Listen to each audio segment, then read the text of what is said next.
Candace, you've mentioned repeatedly that you don't recommend sending DMs from Sales Navigator. Can you explain why?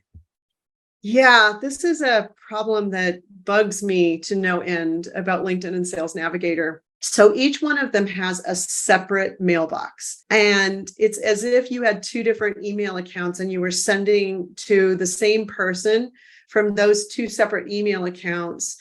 That person's going to receive two separate threads in their LinkedIn inbox from you. And they don't know that you're using two different applications to send those messages. So let's say inbox A is LinkedIn and inbox B is Sales Navigator. And so I send you a message, Phil, after I send you a connection request, I send you a DM in LinkedIn saying, hey, I really appreciated that comment that you made on Dan Aldrich's post yesterday.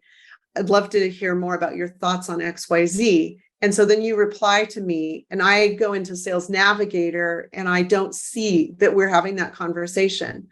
I could actually start a completely separate conversation with you because I've forgotten that we're already engaged in dialogue because maybe it was 2 weeks ago since we had this dialogue over here. So now I send you another message over here. Well, you're going to receive that in your same inbox, but it's going to be out of context with the conversation that we already had going on. It gets really confusing. And then I have two places that I have to constantly go look for those messages, which gets confusing for me and makes it a lot harder to manage the relationship.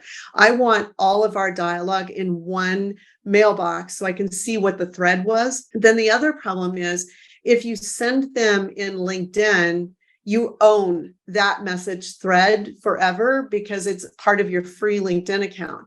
If you put it in Sales Navigator and then you stop subscribing to Sales Navigator, or if your company owns your Sales Navigator account and you leave, all of that message history goes away. It gets completely deleted. And so, our relationships with people in our network are ours. It's your relationship, whether you work for Propel Growth or company ABC. You shouldn't have to lose that thread. And so if you hold on to it within LinkedIn instead of Sales Navigator, it will stay with you. And that's the way you do it on LinkedIn.